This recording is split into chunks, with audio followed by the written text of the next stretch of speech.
ఒకప్పుడు అందాల నటి శ్రీదేవికి సౌత్ ఇండస్ట్రీలో ఉన్న అనుబంధం అంతా ఇంత కాదు. అసలు శ్రీదేవి సినీ ప్రయాణం స్టార్ట్ అయ్యిందే దక్షిణాదిలో. ఆ తర్వాతే బాలీవుడ్లో పాగా వేసింది. తెలుగులోనూ శ్రీదేవి చాలా హిట్ సినిమాలున్నాయి. ఎక్కువ సినిమాలు సీనియర్ ఎన్టీఆర్తో, ఏఎన్ఆర్తో నటించారామె. అప్పట్లో తొలి నెంబర్ 1 హీరోయిన్గా చలామణి అయ్యారు శ్రీదేవి.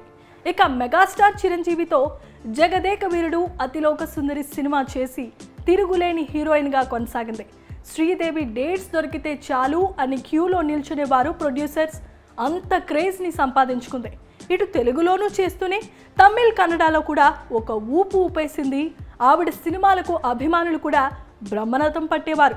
ఒక హీరోకి ఎంతటి క్రేజ్ ఉంటుందో ఆవిడికి కూడా అంతే క్రేజ్ కొనసాగుతూనే వచ్చింది. ఇక శ్రీదేవి కాలం చేశాక తన కూతురైన జాన్వీ కపూర్ తన తల్లి లెగసీని కంటిన్యూ చేద్దామని సినిమా రంగంలోనికి అడుగుపెట్టింది.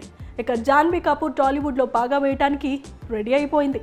1, 2 కాదు, ఏకంగా 3 సినిమాలతో తెలుగు ఆడియన్స్ను పలకరించనుంది. అందులో మొదటగా సైన్ చేసిన సినిమా దేవరా. ఈ సినిమా దసరాకు రిలీజ్ అవుతుండగా రెండోది రామ్ చరణ్ బుచ్చిబాబు మూవీ. రీసెంట్గా నాని, శ్రీకాంత్ ఓదెలా సినిమాలో కూడా ఈ బ్యూటీనే కన్ఫర్మ్ అయినట్లుగా తెలుస్తోంది. ఇలా ఒక్క సినిమా కూడా రిలీజ్ కాలేదు. అప్పుడే ఈ బ్యూటీ మరో 2 సినిమాలను లైన్ లోప్లో పెట్టుకుంది. ఒక ఎన్టీఆర్, కొరటాల శివ కాంబినేషన్లో తెరకెక్కుతున్న దేవరాలో జాన్వీ తంగం అనే రోల్లో నటిస్తోంది. ఇప్పటికే రిలీజ్ అయిన జాన్వీ పోస్టర్కు ఆడియన్స్ నుంచి మంచి రెస్పాన్స్ వచ్చింది.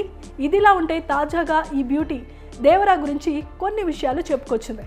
తన క్యారెక్టర్ సెకండ్ పార్ట్లో అద్భుతంగా ఉంటుందని, అంతేకాకుండా ఎక్కువ స్కోప్ సెకండ్ పార్ట్లోనే ఉందని ఈ బ్యూటీ చెప్పుకొచ్చింది. ఇప్పటి వరకు పాటల్లో మాత్రమే నటించినట్లుగా వెల్లడించింది. ఎన్టీఆర్తో డాన్స్ చేయటం చాలా ఎంజాయ్ చేసినట్లుగా చెప్పింది. ఇక సముద్ర తీరాన వీరిద్దరిపై ఓ పాటను కూడా గ్రాండ్గా తెరకెక్కించారట. త్వరలోనే ఈ సాంగ్ కూడా రిలీజ్ అయ్యే ఛాన్స్ ఉంది. మరోవైపు ఇప్పటికే రిలీజ్ అయిన ఫియర్ సాంగ్ మామూలుగా ఊపలేదు.